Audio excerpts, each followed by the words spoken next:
So, today we are looking at chop chains, and this is it's an incremental game, obviously, because I really like incremental games, but it is very kind of satisfying in its way. So let's jump in, have a look at the gameplay, and then we'll give a little bit of critique after that. If you're just here for the gameplay, please don't forget to like, comment, and/or subscribe, because that helps me with the channel, and that helps you guys with the engagement with YouTube and teaches the YouTube algorithm what to show you. I don't know why the music just cuts off there. It's very odd, but that's fine. There'll be more music as we're playing. Hopefully, good music for YouTube. Yeah. So if you just have the gameplay, then let's jump in and have a look at that, and let's see what the game looks like. Right. So what we are doing is cutting trees. So we have an axe, and we just waggle the mouse. We don't need to click or anything over the trees. And then once we finish chopping a tree, we get some wood from it. The wood is automatically ground, so we can wiggle to kind of cut furiously, and all of that wood goes up, and we get a little achievement, chop for things like that. So that is your basic gameplay mechanic: is waggle the axe over the trees, and then you sort of chop them, and they cut them down. Another pointless achievement. But now there is a skill tree, and the skill tree, as you might have predicted, is how we buy upgrades to our ability to chop the wood with the wood that we have chopped. So for example, we can boost how quickly the trees spawn. So instead of spawning just every 2 seconds, they can spawn every 1.5 seconds, and that'll cost 5 wood. We have 110 wood, so that's good for us. And then that unlocks other upgrades. We have the upgrade that will increase the map size, which is 100 wood, but it is quite valuable. Otherwise, we have the upgrade to boost the amount of damage we do, and we can actually afford both of those. So we can buy the wood upgrade, and very fortunately, we have just enough 5 wood to buy the damage upgrade as well. So we're now out of wood, and if we look behind us, we can see that the plains have respawned trees, and we can sort of chop down more trees. And this is why I decided to show this game, because this is very satisfying. Just this ability to just wiggle the mouse backwards and forwards and feel productive as the trees go up there, and the wood, as the trees grow and turn into wood, and we just gain the in-game value for that. And then back to the skill tree, and we have a lot of skills now. Boost the amount of resources the trees give us. I'd like to increase the map size again. Unfortunately, there's only 3 settings, but it's 350, so we're a little way away from that. We can boost the damage so things happen a bit quicker, and we've now maxed out this particular skill tree node. That's why it's turned that color. We can't increase that anymore, but this is quite interesting. I'll see if there's any that we can look at the moment. So that boosts the number of resources. And here we go. So you can see here we have increased the amount of resources dropped by trees for 135 wood. And then we have a duplicate of that. Increase the amount of resources dropped by trees for 95 wood. So if we buy the cheaper one, see, it's +1 to +2. And now these both have turned from +2 to +3, but this is still 135 wood. So it is this strange thing that this game has, where it kind of duplicates some of these points, and it'll be the same thing for different costs, and they do affect each other. They do update each other. This music refuses to loop. It's very odd. Yeah, so at 135 we can increase it from +2 to +3, and then this will go up for 285. And then here we have a different currency, a currency that we haven't unlocked yet. You can see there's a little question mark there. And there's a few of those. And then when you get to the end of some of these threads, there's a not in the demo option as well. This is obviously the web demo and itch.io. Link will be in the description, of course, that we're playing here. And then once we have 200 wood, we can buy the axe shop, we'll add another tab down here, and it just gives us sort of boosts to damage and things like that. It's another way of boosting it in your classic incremental style. So let's waggle these a little bit. Just see how many wood we get from a run. Back to the skill tree. Oh, we can't make that big yet. And I like the fact that while we're looking at the skill tree, the planes are repopulating in the background. It's just quite pleasant. Is there a very cheap thing I can get? Increases the chance of spawning a tree with 2 times the resources. So yeah, let's get that. I'm just trying to get to the 350 so I can make the planes bigger. There we go. Go to the skill tree. Give us bigger planes. And then it's 1,000 wood for the next one, so we're a little way away from that. Is there anything else we can get? We can get a double tree. And here again, with sort of this extra currency, we'll be able to get us more chance of double trees spawning. But we also have a node where we can get the double trees spawning here. Yeah, I like the fact that it gives you the extra nodes. And I mean, if you didn't have enough of this money, but you did have enough of this kind, then you could buy this one and kind of increase the chance of a double tree spawning, and then go back and do another run and then get this one. So you have that ability to buy your way through the nodes, through the probabilities that it changes, kind of depending on what currencies you have. It's flexibility that I haven't really seen in a game like this before, and I like it. Yeah, and there's a few other tabs that you can unlock as sort of the time goes on and you work your way through the progression tree. There's a tab called the forest, which actually adds an idle element in. It's not a very exciting idle element. It's not really, this game isn't really kind of focused on the idle part. It's focused on the incremental part. And it just has 2 settings that can give you all of the resources slowly, and you can speed it up over time. But it's, I don't know, I found it sort of an optional add-on just to say that this is an idle incremental, but it's not really, it's not the kind of fun that it has. Yeah, so that's how it works. Now we can look at the skill tree again. We can't boost our damage. We can boost critical chances, and we can boost X chains, and that's quite fortunate. So as you hit a tree, it has a chance of spawning like a chain off that then hits other trees around you and does like less damage, but you can boost it so it actually ends up doing sort of more damage almost. There's all things with the mysterious currency then.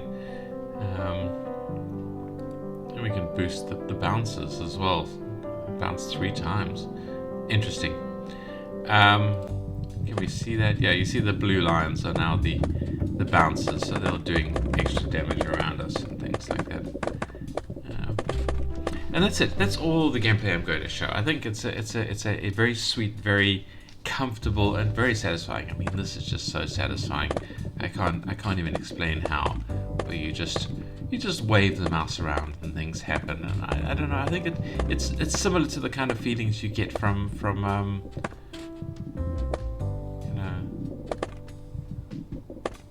does actually emptying the field auto-generate a tree. I don't know. I think you just can't have an empty field at any point. Anyway, yeah, it generates the same kind of feelings as those cleaning games, like Power Wash Simulator and Crime Scene Cleaner and stuff like that. I really want to play those games on here as well. I was trying to get my hands on them and get them working and do a couple of videos on them. Yeah, so it has that sense of satisfaction. Alright, so yeah, that's all the gameplay I'm showing. If you're just here for the gameplay, come and play the game. Links in the description. It is a very, very fun game to play. I do recommend it.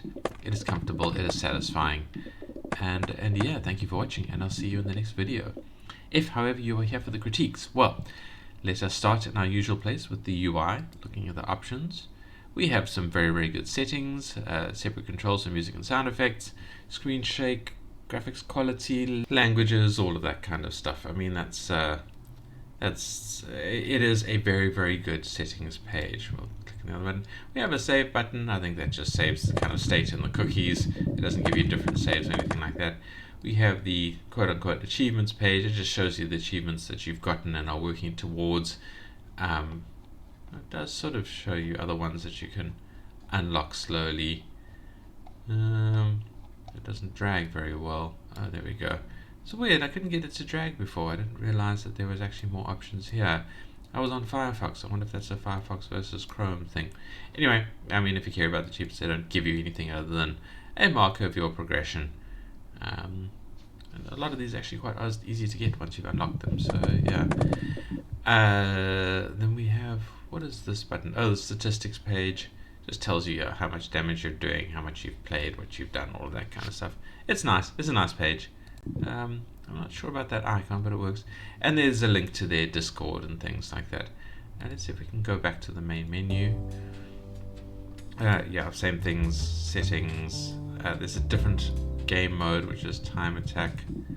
I see how far you can get in 5 minutes.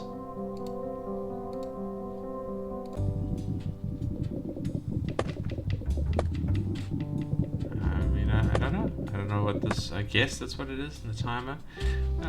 Sure, that is. I like the fact that there's another mode to play. Sounds. I liked the sounds. I like them a lot. Because wood. I mean, it's wood cutting sounds. They're always very, very pleasant. And it kind of works well with waggling the mouse over things as well. Yeah, sounds are fine. Sounds are fine. I mean, I always say the sounds could be a bit bassier, a bit chunkier, but I think these are quite acceptable. These are quite comfortable. Artwork, same thing. It looks good. I mean, I don't know about this weird square island in a sea or a lake or something like that. I could have just made it green and you just have like your planting zone or something like that, and some stuff happening around the edges. Make it a little less unreal. Yeah, I don't know. I give like about 75% of the marks for the art, just because of this kind of stage setting. I think could be better done, more sort of a slightly bigger nod to realism. I don't know if that makes sense. Otherwise, yeah, it looks good. The skill tree is a bit cluttered.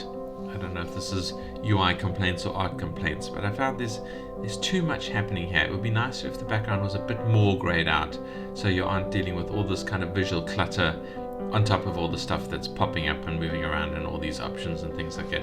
I definitely think the skill tree could be refined and cleaned up a bit more, and made a bit more comfortable to use. It doesn't feel very comfortable to me. Yeah. Otherwise, I mean, talking about the sort of the gameplay, this is fantastic. It's just so satisfying, so comfortable to use. It's like watching those ASMR videos, well, not the ASMR ones, but where they cut things very, very precisely or fit things very comfortably in holes and things like that. It has that same sense of satisfaction, at least for me, and I hope for you guys as well. It is a fantastic gameplay mechanism that I like to see as the focus of a game. Yeah, comfortable, very, very good, very, very, very nice gameplay, very comfortable. Yeah, skill tree not so good. The sense of progression not so great. Where's the thing that unlocks the different kinds of trees? That's basically what the mysterious currency is you have different kinds of trees that you can unlock, harder trees and things, and they give a different kind of wood. And again, there's a lot of different currencies in the full game. This is just the demo, so you can't see any of those. But yeah, anyway, that does bring us, as we're going through our critiques list, to the immersion elements. And I definitely think there could be a lot more there. Like, well, who are we? What are we doing cutting the wood? Are we, what is the story of us as a lumberjack? Are we using our father's axe? What is, who are we selling it to? What's going on? I do feel like I've just been dropped into this world and there's just no context, no information around it. If we escape out, is there anything in the itch.io page? No, it's just, there's no storyline, there's no background, there's no immersion, no flag to rally behind. Yeah, I would like more information on what our background is and that kind of thing. But it's not obviously not necessary. The game is fantastic on its own. But it would be nice. You can zoom in and out. It would be nice to know what the story is here. If the developers even envision one, or or get someone to write something that gives us an objective, a goal to move forward that's a little bit more interesting than being the ultimate lumberjack. I mean, this obviously has little to do with being an actual lumberjack. So, yeah, I don't know. I don't know. I guess it's not necessary, but I do feel like it would help flesh the game out a bit more. And that's it. That's all the critiques I have. That's everything I'm going to say about it. So I hope I convince you guys to come and give it a game. Come and give it a go. Come and give the dev some love. Alexis Jelen. Does he have any kind of credits thing anywhere? No, not particularly. There's some devlogs and things like that if you're curious about that kind of thing. I always like going through the devlogs.